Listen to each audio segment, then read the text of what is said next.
101.1 The Answer. Doc Washburn Show continues, where you can sound off and talk back. 501-401-1011. My first public appearance since returning to Little Rock Radio.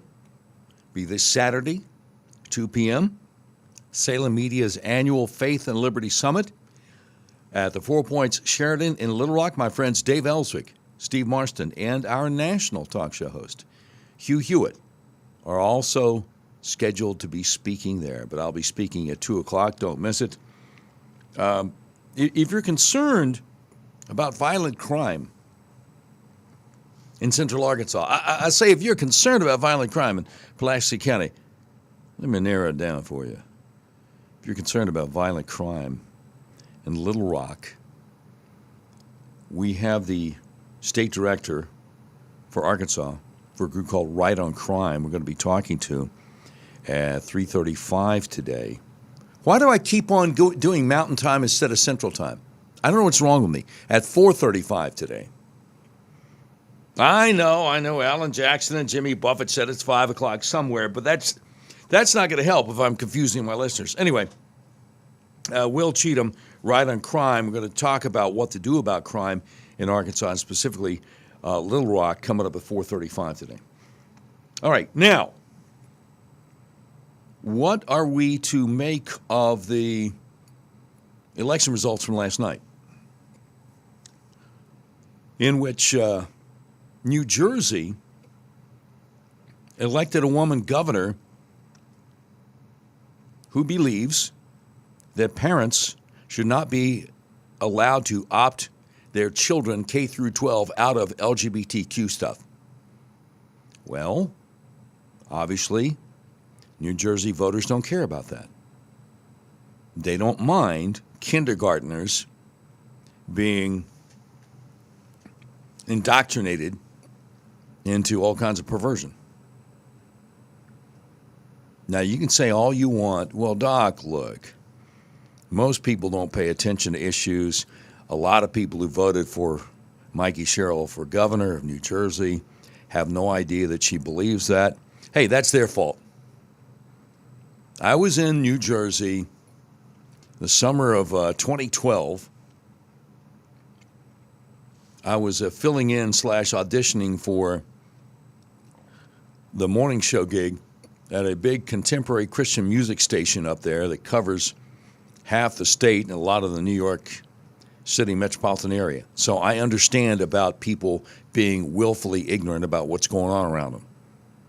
I was in Jersey long enough, 2.5 weeks. Couldn't wait to get back to the South. But if people are just going to vote for anybody with a D by their name, they don't care about kindergartners being indoctrinated into perversion in public school. That's on them. Similarly, Virginia voted for a guy to be attorney general who fantasizes about murdering his political opponents. And they're good with that. But the pièce de la résistance, the cherry on the sundae, New York City voted for not just a communist, but a jihadist to be their mayor. And no, even if Curtis Sliwa had not been in the race, this guy would have still be Cuomo. I can do the math. Zoran Mondani got over 50%. And I got a buddy in New York City who said, look, if Sliwa dropped out, that doesn't mean that a lot of his supporters would vote for Andrew Cuomo, the guy that's killed so many grandmothers by forcing people with COVID into nursing homes. So I was talking to a pastor friend of mine. He said, well, our country is under God's judgment. And I'm like, yeah, that's hard to argue with. We'll see what happens a year from now. Will Republicans be able to keep the majority in the House and the Senate? I don't know. A lot of people in Arkansas can't imagine. I mean, the few people in our state who actually pay attention to elections can't imagine there must have been voter fraud. Well, maybe, but if you've never lived in a blue area, and I lived in central New Jersey for 2.5 weeks, and that was long enough for me, you don't understand. Those people are different than we are, and they look at things differently. They're wrong. They're flat wrong, but they don't know they're wrong. People are out in New York City today doing video interviews with folks who voted for Mamdani, and they're like, we don't know why. He just had a cute smile on TikTok. NBC's exit polls said that 81% of young women voted for Mamdani. And 80% voted for Mikey Sherrill to be governor of New Jersey, and 78% voted for Abigail Spanberger to be governor of Virginia. Now, Spanberger believes that young girls in locker rooms shouldn't have a problem with boys coming into the locker rooms and watching them undress. That's what Spanberger's about. And a majority of people voting in Virginia are like, we don't care. She's the Democrat. That's all that matters. Now, if Trump and the Republicans in Congress could ever slash the size of government and fire a whole lot of liberal bureaucrats, and they would have to move out of Virginia, maybe things could change. I don't know. Anyway, so Mamdani. You know who Van Jones is over on CNN? Well, he liked Mamdani until the victory speech last night. And here's what Van Jones said about the victory speech. He said about Mamdani, he said, I think he missed an opportunity. I think the Mamdani that we saw in the campaign trail, who was a lot more calm, who was a lot warmer, who was a lot more embracing, was not present in that speech. And I think that Mamdani is the one you need to, and I think that Mamdani is the one you need to hear from tonight. There are a lot of people trying to figure out, can I get on this train with him or not? Is he going to include me? Is he going to be more of a class warrior even in office? I think he missed a chance tonight to open up and bring more people into the tent. I think his tone was sharp. I think he was using the microphone in a way that he was almost yelling. And that's not the Mamdani that we've seen on TikTok and the great interviews and stuff like that. So I felt like it was a little bit of a character switch here, where the warm, open, embracing guy that's close to working people was not on stage tonight. And there was some other voice on stage. That having been said, he's very young, and he just pulled off something very, very difficult, and I wouldn't write him off. But I think he missed an opportunity to open himself up tonight, and I think that will probably cost him going forward. A character switch, huh? So you see a picture of Scott Jennings, the conservative over there on CNN, who I believe we have his radio show on from 1 to 2 Central. And you see Scott Jennings listening to Van Jones, and the look on his face is like, I tried to tell you. It's called Taqiyya. Taqiyya. It is a Muslim concept in which when you're not in power in a particular society and you know there are things that you believe, you know there are things in your religion that the majority of people in your society would find abhorrent, you can deny those things as long as you still believe them in your heart. And Van Jones knows nothing about Islam if he doesn't think that Mamdani was always going to be this way. And again, why are we talking about it? Because so many conservatives are like, serves them right, let's see how they like that. Because it's New York City, the financial capital of the world, and what happens there is going to affect the rest of the country. The New York City fire commissioner quit today. He resigned. And what happens when thousands of cops resign?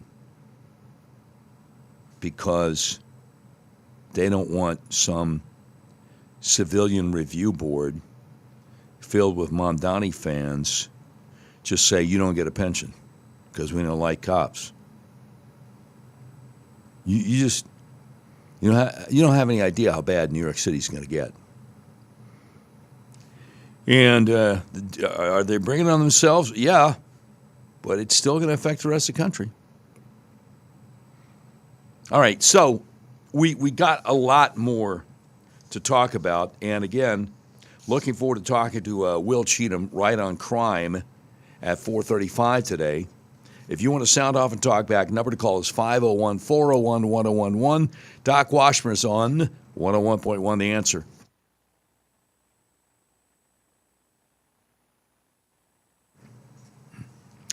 Hey, I know health insurance can be confusing, but the good news is I also know somebody who can help you. Tammy Chase owns an independent insurance agency in Maumelle, and she actually takes the time to sit down with you in person and explain everything in plain English. Now, whether you're nowhere near 65 years old yet, you're just trying to figure out family health, dental, and vision coverage, or you're nearing Medicare age feeling overwhelmed by choices, Tammy Chase handles it all. She works with multiple insurance companies, so you're not limited to just one option. She finds out what works for your situation and budget. She can help you sign up for Medicaid, too. But here's what really sets Tammy Chase apart. She doesn't just sign you up and then disappear. Tammy Chase and her team are there start to finish. When enrollment periods open up, she helps you review and make changes, even with specialized plans like cancer, heart attack, and stroke coverage. If you're tired of feeling confused about insurance, visit TammyChaseInsurance.com. Trust me, having someone local who actually cares makes all the difference in the world. That website again, TammyChaseInsurance.com.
101.1 The Answer. Doc Washburn Show continues, where you can sound off and talk back. 501-401-1011. My first public appearance since returning to Little Rock Radio will be this Saturday, 2 p.m. at Salem Media's annual Faith and Liberty Summit at the 4 Points Sheraton in Little Rock. My friends Dave Ellswick, Steve Marston, and our national talk show host Hugh Hewitt will also be speaking, but I'm talking at 2 at the 4 Points Sheraton in Little Rock this Saturday. All right, so my buddy Robert Spencer interviewed him recently about his book, Intifada on the Hudson, The Selling of Zohran Mamdani, and he's got an article out today on his Jihad Watch website about CNN's Van Jones being unpleasantly surprised that the Zohran Mamdani that he liked on the campaign trail, who was a lot more calm, a lot warmer, a lot more embracing, was not present in the victory speech last night. Robert Spencer says, anyone who remembers Barack Obama's angry and foreboding first inaugural address will know that this is a pattern. Now the smiles end, and the true agenda becomes clearer. Now that New York City has chosen the socialist path, the capitalist roaders and Trotskyite wreckers will be dealt with firmly. And above all, don't be the first one to stop applauding New York City's new overload. Remember that according to Alexander Solzhenitsyn, Soviet authorities had a factory chief arrested and sent to the Gulag for the crime of being the first guy in the room to stop applauding at the end of one of Stalin's speeches. Of course, it won't work quite that way in New York, as New York is, after all, part of a larger country that is not as yet fully socialist, but the tendency will definitely be in that direction. Opposition will be bottled up even more completely than the New York City Republican Party is now. Again, you want to find out why? It's also ominous that Zohran Mamdani's parents joined him on stage and what he has really planned for New York City and beyond.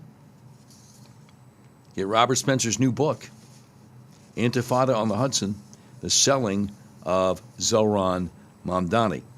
Now, we got an update. I told you the other day what hardly anybody is talking about, and that was the FBI busting up a would-be ISIS-inspired jihad attack in Michigan on Halloween by some Muslims in Dearborn, Michigan, otherwise referred to as Dearbornistan. So, at the time, they were talking about unindicted co-conspirators. Remember that? And people were saying, well, gee, I wonder if there are going to be any more arrests. Professor Margot Cleveland over at the Federalist, she said a couple of days ago, from the criminal information regarding the alleged Dearborn terrorist attacks that got foiled by the FBI,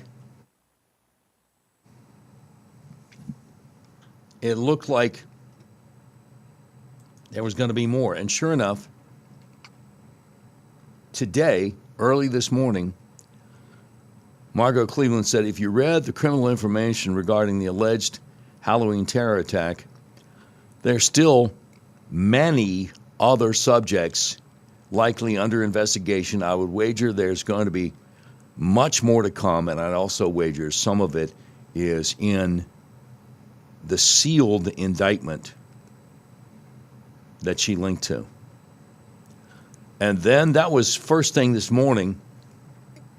So just about a half hour ago, she said, as I was saying, and she links to Fox News article, Brother of suspected homegrown terrorist arrested as Halloween plot expands to more states. Young Michigan and New Jersey men charged in planned mass shooting at Detroit area nightclubs and amusement park. Okay. All right. Go for it. Take them down. Federal authorities have arrested the brother of an alleged Michigan terror plotter and 2 young New Jersey men in connection with a thwarted plot to shoot up LGBT bars in suburban Detroit on Halloween. The latest man charged is 19-year-old Ayob Nasser, according to the Justice Department. He's the brother of Mohammad Ali, 20 years old, who was arrested Friday along with a friend named Majed Mahmoud. In New Jersey, authorities arrested Thomas Khan Jimenez Guzal and Milo Sadaret on Tuesday, and additional accomplices are still under investigation with more arrests possible, according to a law enforcement source. Okay. So what, are they all Methodists? Are they all Lutherans? Are they all Episcopalians, Presbyterians, Baptists? No? Muslim? What are you, an Islamophobe? Yeah, they're all Muslim. Oh, well, that's jacked up. All right, coming up out of the bottom of the hour news, speaking of crime, we'll have Will Cheatham on, Arkansas State Director of a group called Right on Crime, because we need to really reduce violent crime. More coming up right away.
Time to put the headphones on.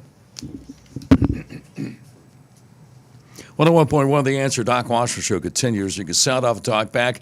501-401-1011. My first public appearance since returning to Little Rock Radio will be this Saturday at 2 p.m. at Salem Media's annual Faith and Liberty Summit at the 4 Points Sheraton in Little Rock. It goes on all day long, 10 to 4:30. And my friends Dave Ellswick, Steve Marston, our national talk show host Hugh Hewitt will all be speaking there. So make sure you join us. But I'll be speaking at 2 this Saturday, 4 Points Sheraton in Little Rock. So it's an honor to welcome our next guest. Will Cheatham is the state director for a group called Right on Crime here in Arkansas. And Right on Crime is one of the organizations that will be there. Will, welcome to the Doc Washburn Show. How are you? I'm all right, Doc. Thanks for having me. I'm excited to be here and looking forward to Saturday and being among like-minded friends that are passionate about faith, family, and the future of Arkansas. Amen. Amen. Well, so I went to your website and I looked at our staff, and the first picture I saw was Brett Tolman, former U.S. attorney. I'm like, oh, I know that face because he's been on Fox News so many times talking about criminal justice issues. So what is Right on Crime all about, and what are you guys trying to get accomplished? So Right on Crime is a national campaign of the Texas Public Policy Foundation based out of Austin. We're in 15 states and D.C., so we're a national organization, public policy. We're focused on conservative criminal justice solutions that are resulting in less crime, fewer victims, and safer communities. So I'm our state director here, and we've got folks all over the country that are doing great work in conservative criminal justice policy. Well, interesting.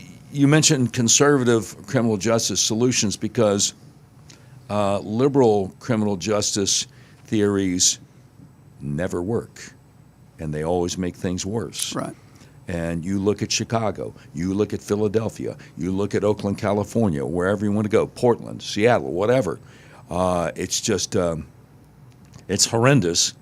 And if more voters in these places realized what the problems are, they wouldn't keep voting Democrat. So the Little Rock Metro is kind of like a microcosm of a lot of bigger metros. The metro itself is red.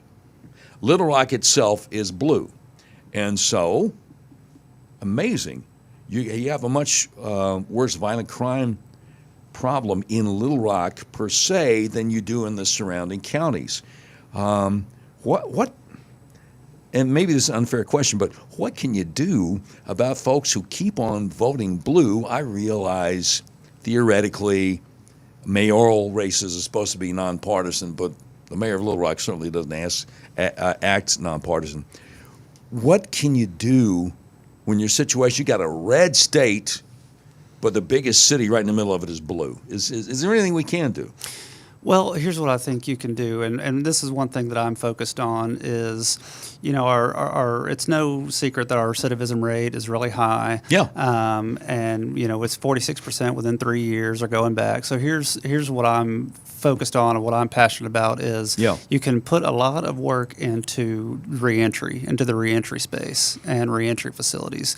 And what that does is, if you're not familiar with the reentry facilities, these are facilities that we have across the state that you can go to when you're within a certain amount of time of being parole eligible.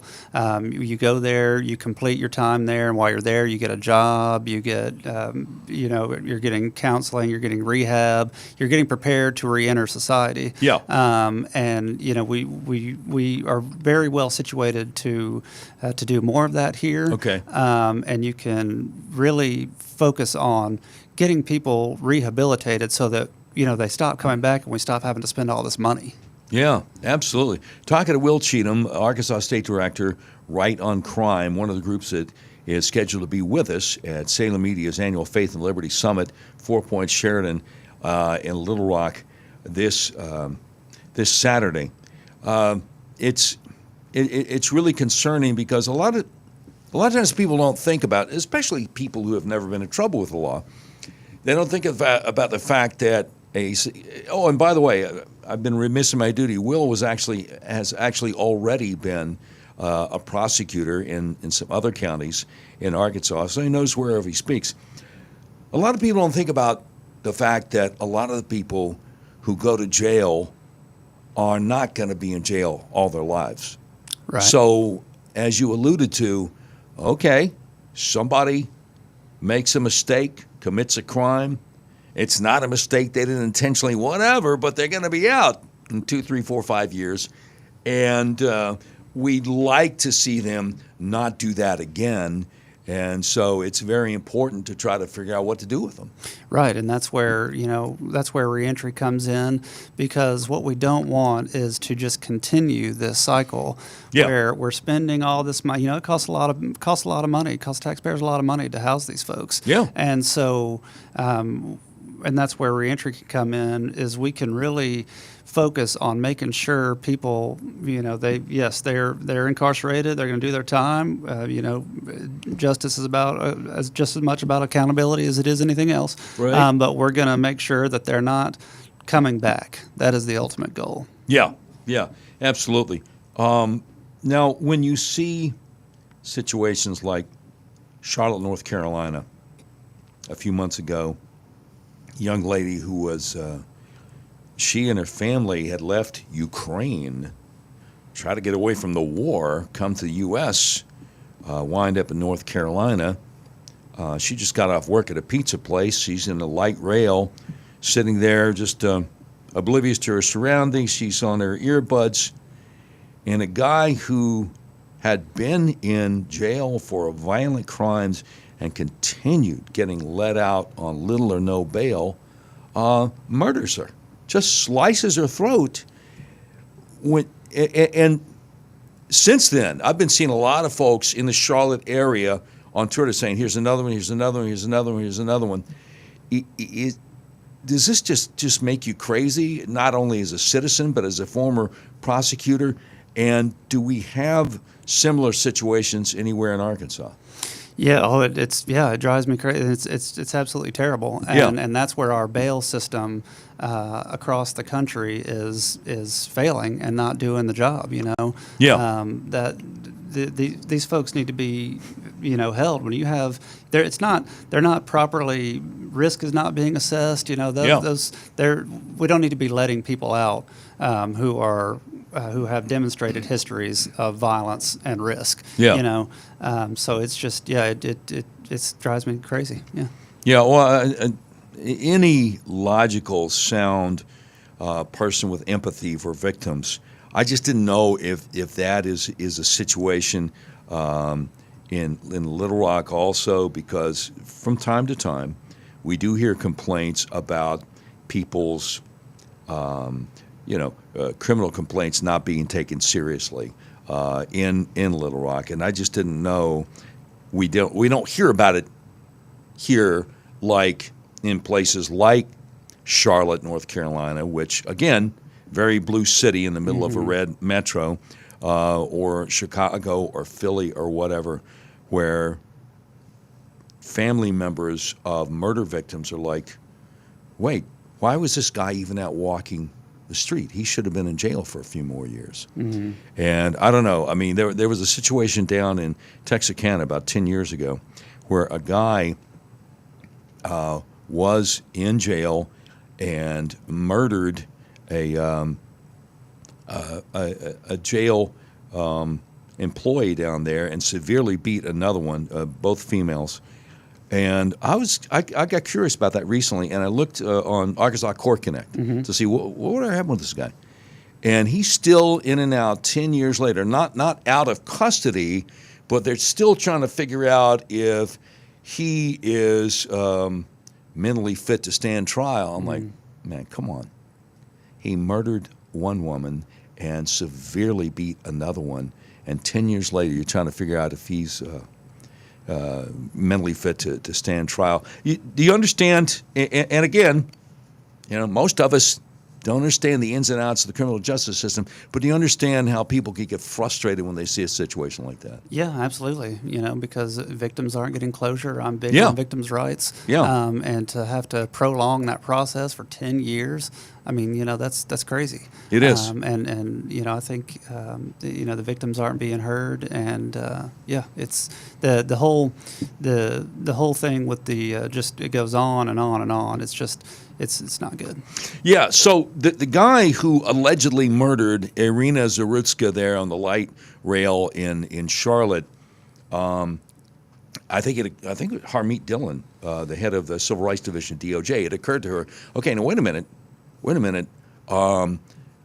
Since they were on that light rail, that's federally regulated, and so we're bringing federal charges on this guy. If he'd murdered the same woman on a sidewalk in front of the pizza place, we as the feds couldn't get involved. But he made a mistake of doing this murder on this light rail, which is federally regulated, so he's going to face federal charges. One of the things that I'm sure a lot of people would like to see when we think about people getting out on low or no bail, people that clearly should still be incarcerated, or their sentences being cut short because of because of them being on their best behavior while in the stir, or the excuse we don't have enough room, we got to let out these violent criminals, whatever. A lot of people would say, well, Congress needs to pass a law, but the problem is a lot of these are like state issues. Mm-hmm. Yeah. And so if you're in a blue state like Illinois or New York or California, you are at the mercy of your legislators in supermajority Democrat legislatures. It's not, forgive me if I'm wrong here, because I'm not the sharpest knife in the firmament or the brightest bulb in the drawer, but a lot of these things really can't be handled federally, right? Well, I think it just makes it very difficult. It's very, very bureaucratic, which I think the states are much more suited to tackle that. And I think it's way more doable on the state level. Right. And absolutely, and that's why red states are trying to tackle this. Mm-hmm, yeah. I think we absolutely could, we could tackle that here as well, absolutely. And get a handle on our bail. Absolutely. Well, one of the reasons that you guys should come join us at Salem Media's annual Faith and Liberty Summit at the Four Points Sheraton in Little Rock from 10 a.m. to 4:30 p.m. this Saturday is you're going to be able to talk to people like Will Cheatham at Right on Crime to talk about what we can do, talking to our legislators about dealing with our criminal issues. Speaking of which, that would be a good question for me to ask you. Are there some initiatives, are you guys looking forward to the next legislative session and saying, hey, you know what, we could do this to help with recidivism, or we could do this to help make sure that people aren't let out on low bail or something like that? Is there anything in particular you got in mind? Well, the reentry facilities are the big thing, and making sure we have more of those, because we only have 6 of them here in the state for a total of just not very many beds. I think like 200 maybe. Okay. And so looking to expand that drastically, just because of we need these facilities to be able to reduce our recidivism. I think that's the best way to do it.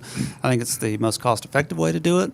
And it's the best way to get a quick return on our investment, so to speak, is through these facilities, and that's one of my big things that I'm focused on right now. Absolutely.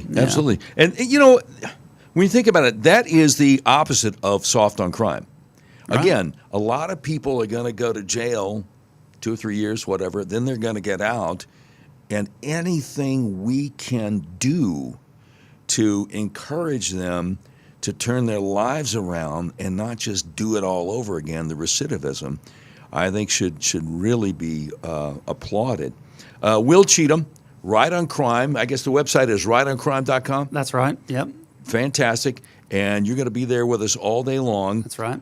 Saturday at Salem Media's annual Faith and Liberty Summit at the Four Points Sheraton in Little Rock. So y'all come see us. I'm sure that you'll have a lot to ask Will about, and he's going to have literature there. Yeah. And in the meantime, the website is rightoncrime.com. I'm Doc Washburn. More coming up straight ahead. The Doc Washburn Show, 101.1 The Answer.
101.1, The Answer. Doc Washburn Show continues, where you can sound off and talk back at 501-401-1011. My first public appearance since return to Little Rock Radio will be this Saturday at 2 p.m. at Salem Media's annual Faith and Liberty Summit at the Four Points Sheraton in Little Rock. My friends Dave Ellswick, Steve Marson, and our national talk show host guy, Hugh Hewitt, are all going to be there, along with folks like Will Cheatham, Right on Crime, Rose Mims, Arkansas Right to Life. A bunch of folks are going to be there who are on the same page with us. So we hope to see you. But I'll be speaking at 2 o'clock. Dr. Jay Bhattacharya, this is the guy that President Trump got to head up the CDC. Dr. Jay Bhattacharya out there speaking at the Brownstone Institute, saying that pharmaceutical ads are not about health. Do you know that? He says they are bribes to silence criticism. Here's the quote. Have you asked yourself why there are ads on TV for pharmaceutical products that maybe 3 people on Earth really need? He said, I saw an ad once in an airport, a huge ad. I don't know how much it costs a pharmaceutical company for a cancer that 50 people a year get. What is the purpose of those ads?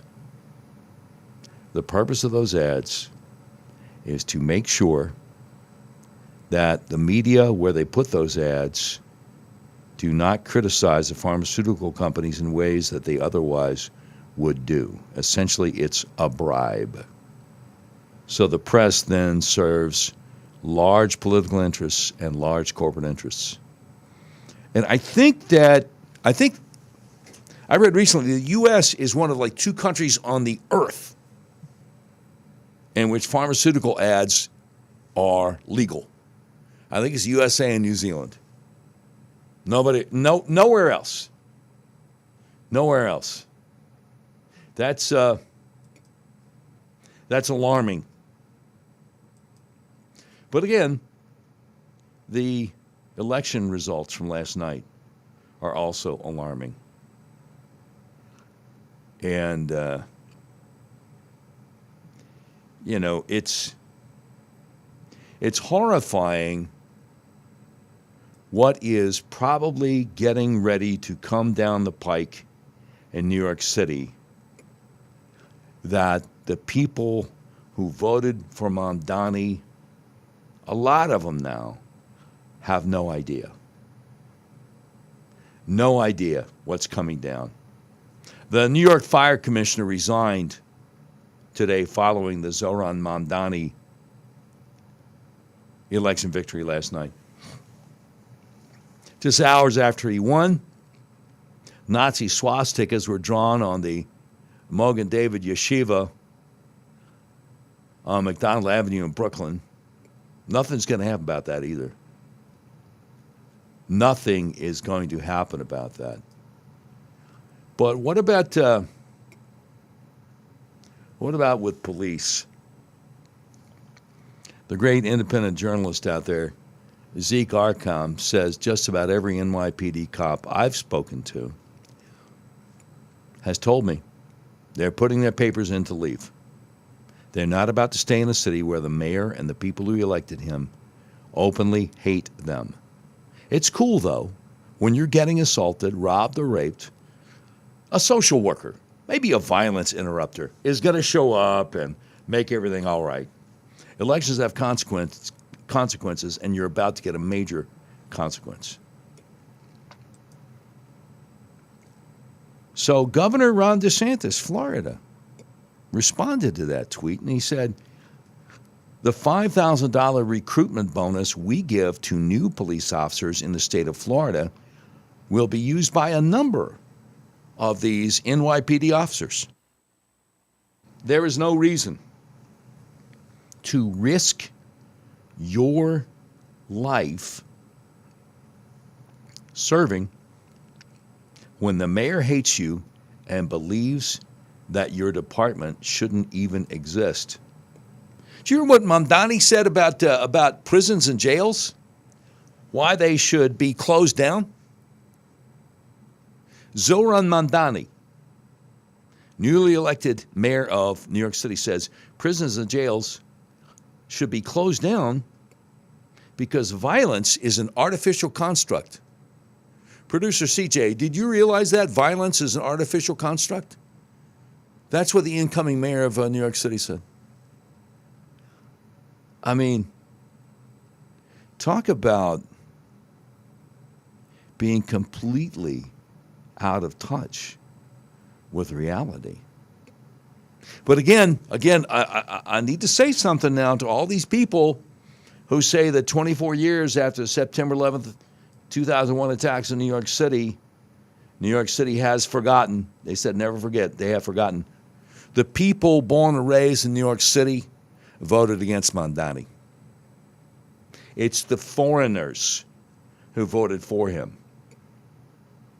And at the start of his victory speech, he thanked people from all different kinds of countries.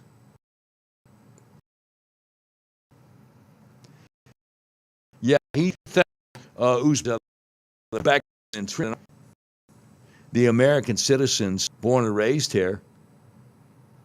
They weren't the ones that got him elected. Not at all. Republican U.S. Representative Elise Stefanik called Zohran Mamdani the definition of a jihadist. And that's because he is. That's because he is. So anyway, there are people just if I may use that term, present company, not taking this seriously. Oh, they deserve it. Yeah, get a dose of socialism and see how it works out. It's so much bigger than that. If that's what you think it is, you don't have any idea what's going on. Sound off and talk back, 501-401-1011. More coming up on the Doc Washburn Show.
101.1 The Answer.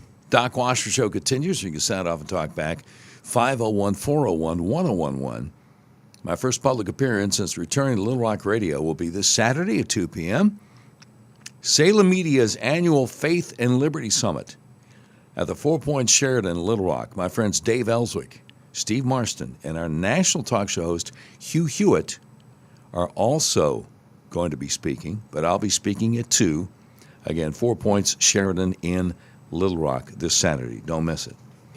Okay, now a big hat tip to Glenn Beck, who he's the reason that I know that probably the funniest book review that anybody has ever seen is over the Washington Free Beacon, and it is a review of the new book by Karine Jean-Pierre. Perhaps you remember her. Her book is called Independent, A Look Inside a Broken White House Outside the Party Lines. And Andrew Stiles of the Free Beacon says that, well, the name of his book review is A Book So Bad It Shattered Liberals' Faith in DEI.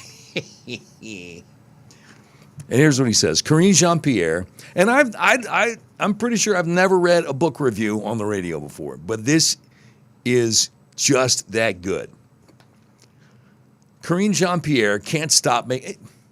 And look, we gotta have something funny every once in a while. We gotta laugh, even after last night's election results. We gotta laugh. All right, Karine Jean-Pierre can't stop making history.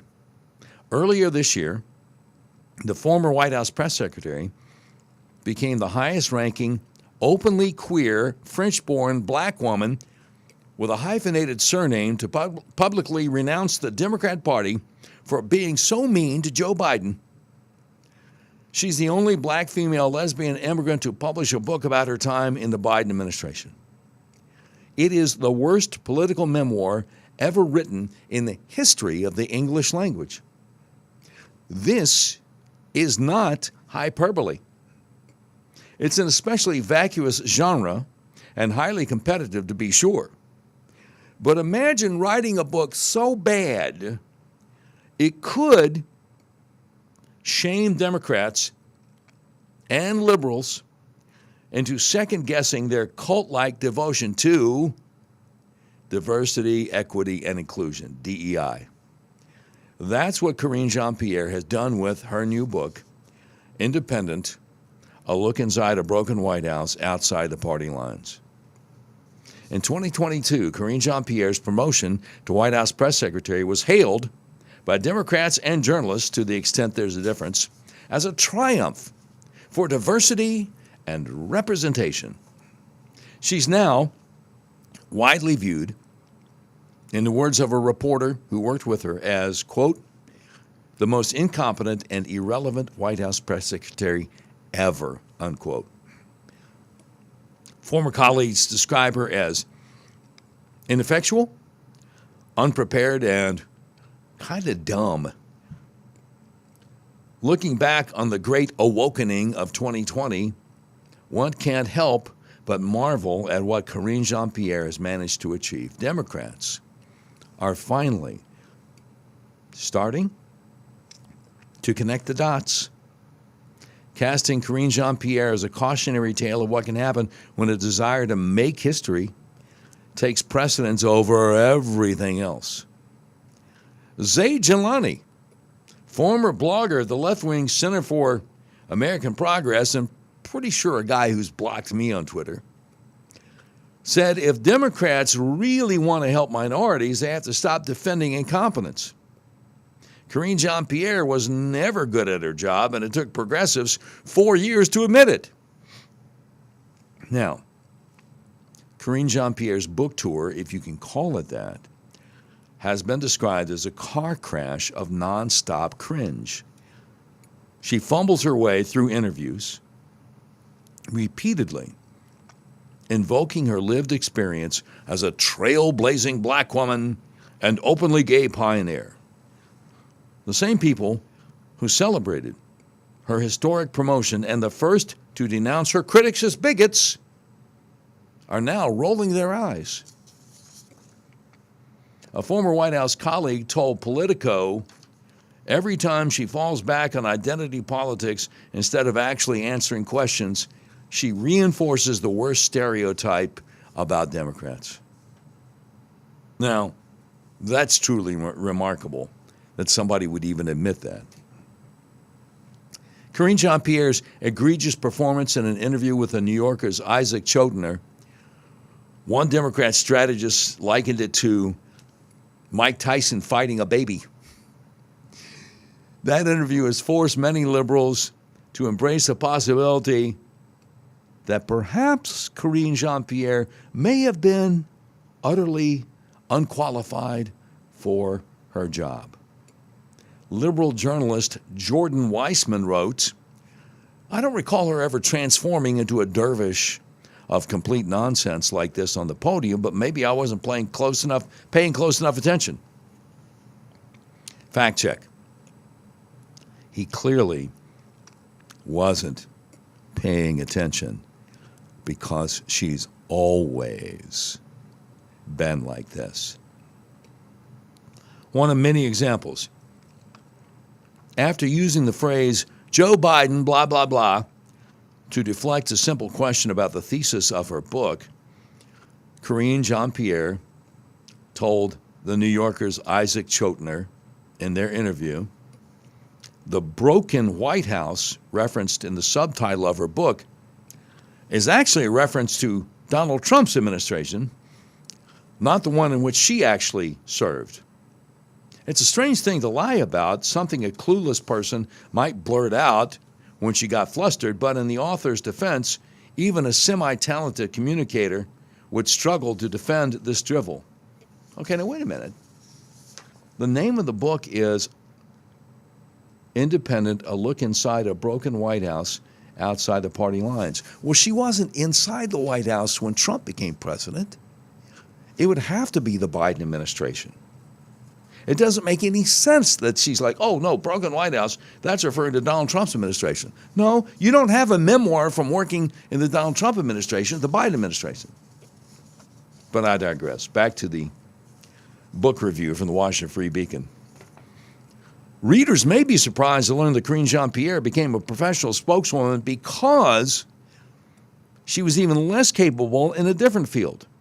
Her parents wanted her to be a doctor, but she flunked the medical school entrance exam. So she switched gears and entered the Ivy League to Democrat Party pipeline, where talent barely matters when there's history to be made with every promotion. Maybe it's just a coincidence, but Karine Jean-Pierre implies that all of her jobs since then have been plagued by, quote, disloyal colleagues, unquote.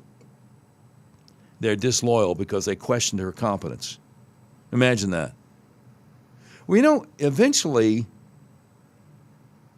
when every job you have, people are questioning your competence, eventually the thought might occur to you, oh, gee, maybe I'm just not competent. So her book, which is both mercifully brief, 172 pages, and intolerably long, defies credulity at every turn. Karine Jean-Pierre claims she never noticed Joe Biden's cognitive decline, despite meeting with him at least once a day for 2.5 years. Unfathomable to anyone who even saw him speak once that she could have not noticed it, meeting with him at least once a day for 2.5 years. There's no way. Her observations reflect an alarming disconnect with the reality. She denounces the media, fair enough, for grilling Democrats, but softballing Republicans? What? She recounts her disbelief when days after that one wobbly debate, as she puts Biden's debate with Trump, one wobbly debate, where Biden bragged about beating Medicare, blah, blah, blah, not a single reporter asked a question about his, quote, landmark efforts to bring about social justice, unquote. What does that even mean? But I digress. What else, she wonders, could explain this ferocity and disrespect if not the media's latent disdain for powerful black women. What? Like her rambling press briefings, Karine Jean-Pierre's prose is riddled with contradictions that boggle the mind. Democrats should have been more loyal to Biden. That's why she left the party. She's an independent now because, quote, no entity deserves blind loyalty, unquote. Well, wait a minute. She just said Biden deserved blind loyalty. But I digress. Multiple interviewers have noted the discrepancy. Karine Jean-Pierre, who holds a master's degree from Columbia University, doesn't follow the logic of all these interviewers. Her blind loyalty to Biden might have something to do with the fact that Dr. Jill Biden was one of her greatest sources of support when the racist media was being so unfair to her. Her book makes more sense if you imagine the relentlessly vindictive spouse hovering over the keyboard. It goes without saying that Kamala Harris, the trailblazing, extremely qualified, and racially historic candidate, was also treated unfairly, according to Karine Jean-Pierre. She said she never really believed that Kamala Harris could win, but any Democrat who agreed with her or suggested Harris should compete for the nomination was insulting all black women. For obvious reasons, Karine Jean-Pierre declines to note that Barack Obama himself was one of the party leaders most skeptical of Kamala Harris. Alternatively, she argues that Harris would have won if other Democrats had been more loyal or less racist. It's easy to see why Democrats are so annoyed. Her absurd retelling of the 2024 election notwithstanding, Karine Jean-Pierre has no useful suggestions to offer. She says that Democrats going forward should think creatively, move nimbly, and plan strategically in pursuit of bolder solutions. What's that even mean? Empathy is key, of course. Stop supporting candidates who are elected instead of backing the inspirational candidates. Oh, man, I hope they take her advice on that. Democrats should look to the Grammy Awards for inspiration, she writes. Watching all those Hollywood millionaires denouncing Trump reminded Karine Jean-Pierre that monumental change was possible. Yeah, that's a great idea. Yeah, the Grammys is so popular with voters. Yeah, follow their lead. That's a good idea. One of Karine Jean-Pierre's boldest ideas, something Democrats should definitely consider, is restarting the vigorous conversation about being anti-racist that helped make the book White Fragility by Robin DiAngelo a bestseller. Alas, Karine Jean-Pierre says she's no longer a Democrat. A more discerning editor could have whittled down her meandering attempts to explain why anyone should care that she's an independent now, but they had to fill the pages somehow. In so many words, she explains that leaving the party was a tantrum-like plea for attention, a deeply personal quest for new ways to be acknowledged that is also about self-care. She says she'll never vote for a Republican. She won't even vote for a third-party candidate. So again, she struggles to arrive at a coherent point. She says, I don't like to think of moving away from the Democrat Party as leaving something behind. Instead, we're leaning into our own truth. No idea. Karine Jean-Pierre urges others to follow suit, to proclaim their independence and follow their own political compass. It's an incredibly brave thing to do, she admits, so it's important to carry around a talisman to remind you of the values you hold. Suggestions include a biography of a poet who spoke a better world into existence. Did you know that poets could speak worlds into existence? That's what she says. Or a pebble from a beach where you dreamed and felt free. Karine Jean-Pierre is hopeful that her book will provoke more nuanced political conversations. It has certainly provoked a conversation, shockingly nuanced in the context of Democrat Party politics, just not the one she was expecting. So, she says she's no longer a Democrat. She can't have blind allegiance to any entity, including the Democrat Party, but she's going to continue voting for only Democrats.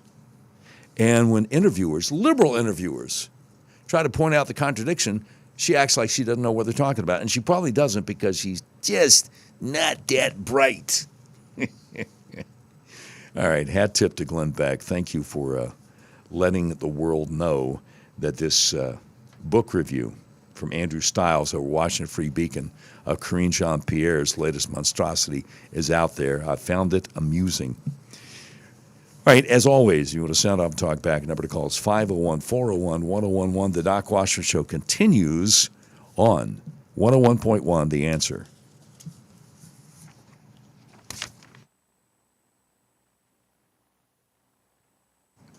Hey, I want to tell you about the best-kept secret in American healthcare. Charlie Kirk found out about it in 2019. He was going to have to be bedridden for several weeks. He got his atlas adjusted, and he was fine. And he was so excited, he pulled out his cell phone and told the doctor, hey, we're going to do a little impromptu testimony. Doctor's like, what? Oh, okay, thanks, Charlie.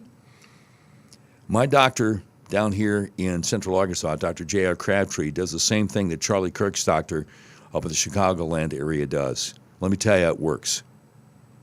Especially if you struggle with sinuses, allergies, dizziness, vertigo, blood sugar issues, fibromyalgia, eczema, psoriasis, even migraines. The Arkansas Upper Cervical Center might be able to help you. Here's how. Your skull weighs anywhere from 8 to 15 pounds. It rests on the atlas, the C1, the top bone of your spinal column. That's why they call it the upper cervical, right here, which weighs only 2 ounces. So it's really easy for that atlas bone to get out of alignment, and if it does, that's right where your brainstem is. That could cause your entire spinal column to get kinked up like a chain and keep your central nervous system from being able to communicate with the rest of your body as God designed it to do. Now, all my life, I suffered from severe hay fever for 5 or 6 weeks every spring. I also had migraines my whole life. Once I got my atlas adjusted, hay fever and the migraines both went away for good. Whatever you suffer from, do yourself a favor. Do what hundreds of my listeners have done over the years. Call my friends at the Arkansas Upper Cervical Center for a free consultation. All their contact info is on the website, turnmypoweron.com. They've helped so many people I know. That website again, turnmypoweron.com.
101.1 The Answer. Doc Washburn Show continues, or you can sound off and talk back. 501-401-1011. My first public appearance since returning to Little Rock Radio will be this Saturday, 2 p.m.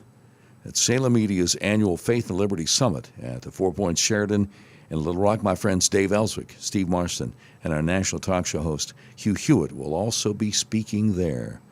So don't miss it. I'll be speaking at 2 at Four Points Sheraton in Little Rock. Okay, Dan Bongino, and we're going to have some updates on this at the bottom of the hour. But Dan Bongino out there on Twitter saying today FBI Detroit and partners arrested a third additional suspect in connection to the alleged foiled terrorist attack in Michigan last week. Our investigation suggests this individual had been providing material support and preparation for the attack inspired by ISIS. They are now in custody. More to come. Thank you to the men and women who continue to work this case diligently. Now, what we have planned for after the bottom of the hour news, we have an official statement from Alina Habba. Now, you may know her if the name sounds familiar at all. You may know her because she was an attorney for President Trump. Well, she's now the U.S. attorney for New Jersey. So she made an official announcement about it, and we'll have that after the bottom of the hour. A lot going on, a lot more to say about the election results last night in Virginia, last night in New Jersey, last night in New York City, for that matter. The crazy thing was the Somali who was running for mayor of Minneapolis got beat by the incumbent Caucasian liberal Democrat. He kept his seat. I don't think anybody expected that, so that's all good. Anyway, as always, if you want to sound off and talk back, the number to call is 501-401-1011. Hope to see you Saturday at the Four Points Sheraton. More coming up on the Doc Washburn Show.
101.1 The Answer. Doc Washburn Show continues. You can sound off and talk back. 501-401-1011. My first public appearance has returned to Little Rock Radio. Will be this Saturday, 2 p.m. Salem Media's annual Faith and Liberty Summit at the Four Points Sheraton in Little Rock. My friends Dave Ellswick, Steve Marston, and our national talk show host Hugh Hewitt will also be speaking there. So come see us. I'll be speaking at 2. All right. So I've got the announcement ready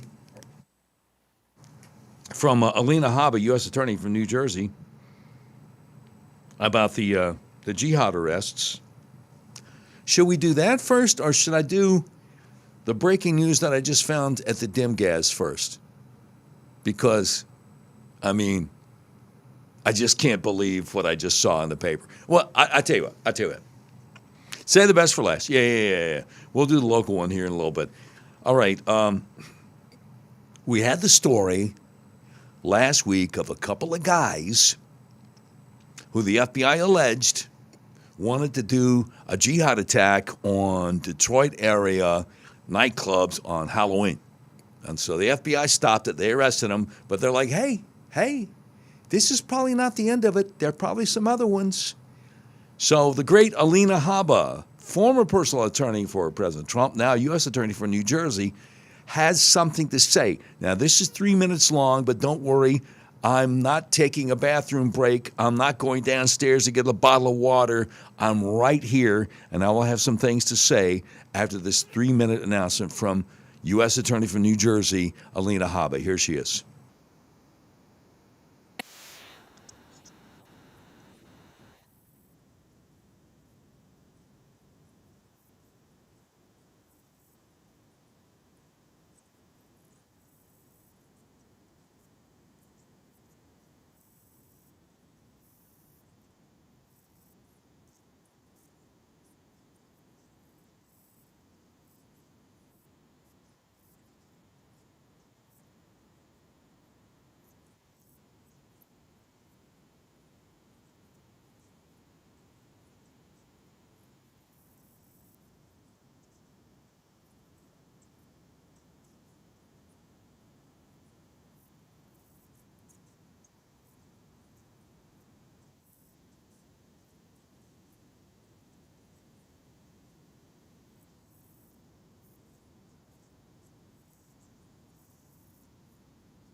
All right, there you have it. Former personal attorney for Donald Trump, now U.S. Attorney for New Jersey, Alina Habba, saying, hey, we found out about some kind of jihad plot. Not only are we going to stop it, not only are we going to foil it, but these guys are going down, man. And we expect more arrests. Okay, now before I get to talking about last night's elections, this just broke at the DimGaz a few minutes ago. And I want to give a shout out to Rafael Escalera Montoto. Now he's a reporter to DimGaz. He's crime and breaking news reporter, the Arkansas Democrat Gazette. So,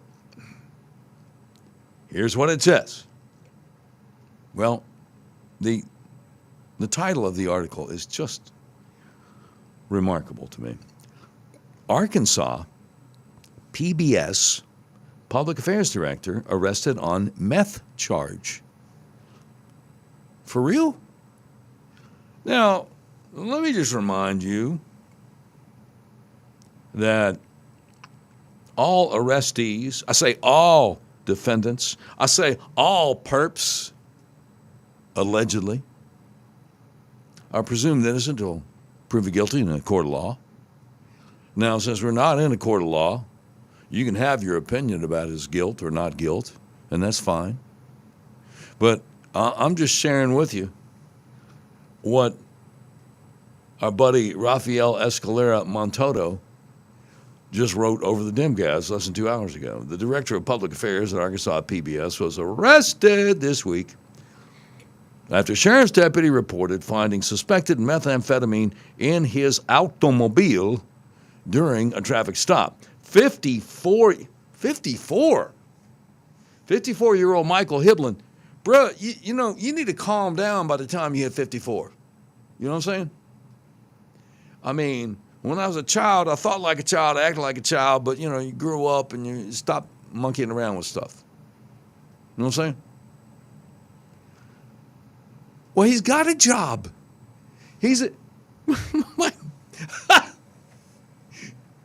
My producer, CJ, said, buddy needs to get a job. I'm like, well, he's director of public affairs at Arkansas PBS. Now, when they say Arkansas PBS, I guess that means AETN, right? Has anybody told Carlton Wing about this? Because he was like a state rep and they just got appointed to be head of AETN. Because he might want to have a conversation with his director of public affairs there. I mean, he might want to have a come to Jesus meeting. And I mean that metaphorically, but I also mean it literally. Anyway, 54-year-old Michael Hiblin of Little Rock faces a felony charge of possession of less than 2 grams of a Scheduled 1 or 2 controlled substance in connection with the traffic stop Monday evening in North Little Rock, according to a report from the Pulaski County Sheriff's Office. It seems young Hiblin, I say young, he's not young. 54 is a little bit old to be messing with this stuff, allegedly. Hiblin was pulled over by the deputy about 10:20 p.m. while driving a blue Honda Civic at 80 miles an hour in a 60 mile per hour zone on Interstate 40. Hiblin told the deputy he was on his way home after dropping off a friend, but could not remember exactly where he dropped the friend off. He said he thought it was a gas station at the Prothrow Junction exit. All right, now before you start judging, sitting there in your car, truck, van, or SUV driving home, in a moment of quiet contemplation, which one of us can say that we've never dropped off a friend late at night at a gas station at the I-40 Prothrow Junction exit? Before you start throwing stones in your glass house, I'm sorry. Sometimes I tickle myself. The deputy asked Mr. Hiblin to step out of the car. Now, this is everything I'm giving you is based on the Sheriff's Office report. Hiblin told the deputy he had nothing illegal in the car, and he also consented to it being searched. Now, I will tell you this. Years ago, a law enforcement officer said, you'd be amazed at how much contraband contraband we find in vehicles after the driver voluntarily gives us permission to search. If you got something illegal in there and we don't have a warrant, why on earth would you give us permission? But they do. Okay. The deputy asked Hiblin to step out of the car. Hiblin told him illegal in the car, consented to being searching the car. The deputy found 2 crystal shards, suspected to be methamphetamine, in a cup holder. The shards were later weighed at approximately 0.9 grams. Mr. Hiblin was arrested and booked into Pulaski County Jail on the drug charge. He was also cited for speeding between 15 and 20 miles over the limit. He was released on Tuesday without having to post a bond and given a court date. Now, hang on.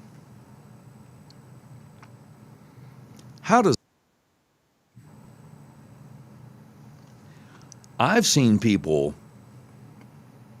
one person I know for sure, arrested on hearsay for something he never did, and he had $2,500 bond for something he didn't do. Well, what do you mean? You catch a guy with meth in his car and you just let him out on no bond? Really? I don't know, Holmes. Something smells weird to me. And I don't think it's a meth. Is meth the littlest thing? I don't know. I've never been around it. But I got to check.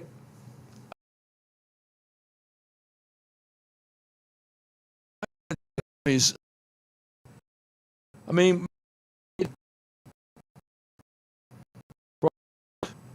just something seems a little bit off here.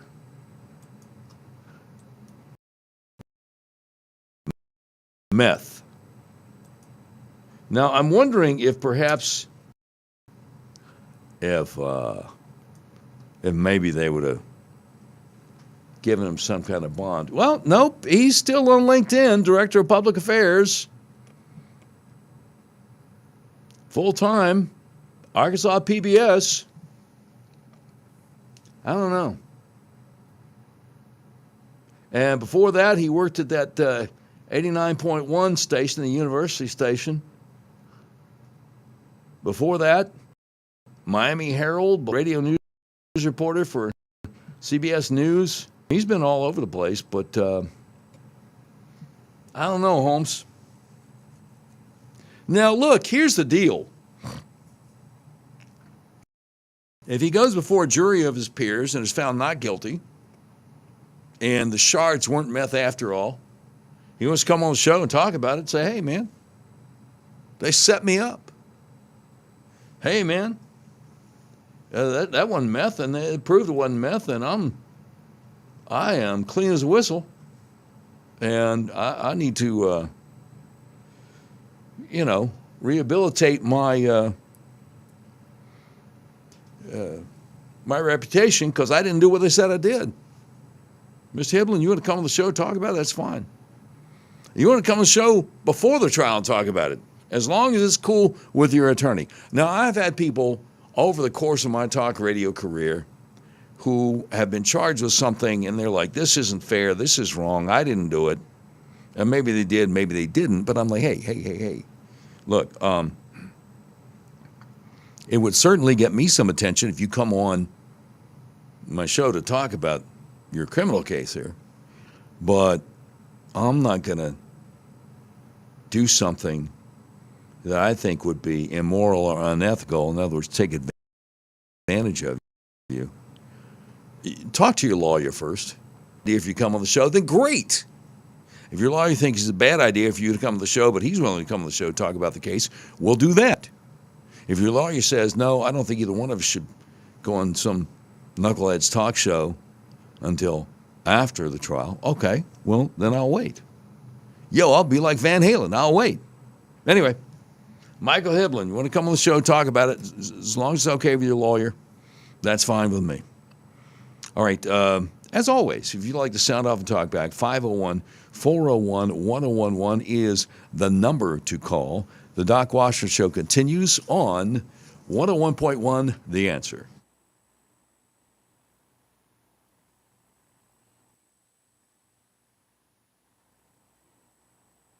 Hey, cold weather is pretty much here, but it's going to get colder, a lot colder in the middle of the winter. So if your heating system breaks down in the dead of winter, who are you going to call? Well, call my buddy, Brian Knight, owner of Knight Service Company. They've been guarding your comfort all over Central Arkansas for over 25 years. I trust Brian Knight and Knight's Service Company.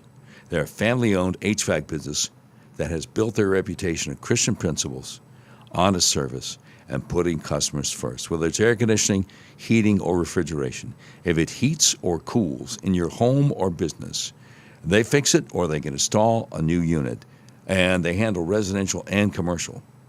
Just ask Knight's Service Company about their list of commercial customers who've been trusting them with their business for years.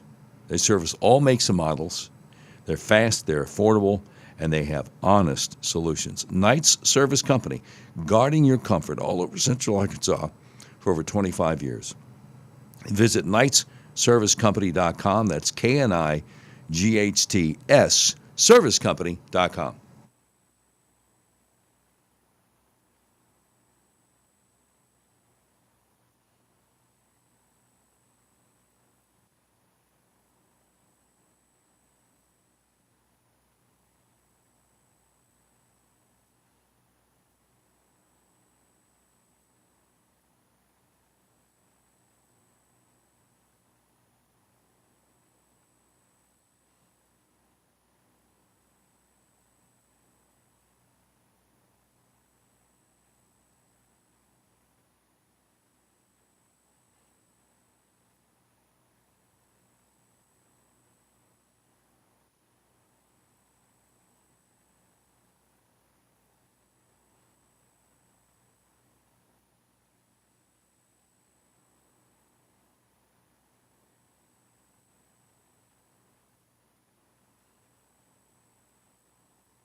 One 101.1 The Answer. Doc Washburn Show continues, or you can sound off and talk back. 501-401-1011. And my first public appearance since returning to Little Rock Radio is scheduled to be this Saturday at 2 p.m. at Salem Media's annual Faith and Liberty Summit, 4 Points Sheridan in Little Rock. My friends Dave Ellswick, Steve Marston, and our national talk show host guy, Hugh Hewitt, are also scheduled to speak there. But I'm scheduled to speak at 2 p.m. This Saturday at the 4 Points Sheridan in Little Rock. All right, now, that having been said, there is so much going on and a lot of concern about the election results coming out of New York City, New Jersey, and Virginia last night. The guy who does the Wall Street Apes account over on X said Zohran Mamdani becoming New York City mayor, it's kind of like Charlie Kirk's words coming true. 2 days before he was assassinated, Charlie Kirk said the left will use Islam to bring down America. And here's the quote from Charlie. The spiritual battle is coming to the West, and the enemies are wokeism or Marxism combining with Islam to go after what we call the American way of life. The American way of life is very simple. I want to be able to get married, buy a home, have kids, allow them to ride their bike till the sun goes down, send them to a good school, have a low-crime neighborhood, not have my kid be taught the lesbian, gay, transgender garbage in their school, while also not having them to hear the Muslim call to prayer 5 times a day. That's important. These two threats are combining forces to come after us. Indeed they are. Indeed they are. Now, I don't know if I mentioned to you, but they're building a huge mosque way out Canis Road, about 2/3 of the way from Bowman to where Canis hits Chenal. They're building a huge mosque on the right out there, and I would expect when it is completed that they'll start doing the Muslim call to prayer 5 times a day. I would expect that. And so don't be surprised. And I would also expect for the Little Rock Police Department not to enforce the noise ordinance. That's what I would expect. Hope I'm wrong. Hope I'm wrong on both counts. But I don't think that I am. So, just a word to the wise there. President Trump, by the way, we haven't had a chance to really talk about this much today. He has basically put the Republican senators on blast saying, look, you got to get rid of the filibuster. There's stuff that we have to get done. And we're not going to be able to get it done without you getting rid of the filibuster. John Solomon over justthenews.com says DOJ wants former Mesa County, Colorado elections clerk Tina Peters moved to federal custody after Trump has been calling for her freedom. Yeah, the Secretary of State in Colorado is the one who should be in prison, not Tina Peters, who was just doing the right thing. All right, turns out the last we heard that plane crash explosion yesterday in Louisville, 7 dead and some unaccounted for. So we'll keep an eye on that one for you. I'm Doc Washburn. As always, the audio for the show goes to docwashburn.com, becomes the podcast. We'll see you tomorrow, God willing, at 4:06. The great Dave Ellswick coming up in just 13 hours right here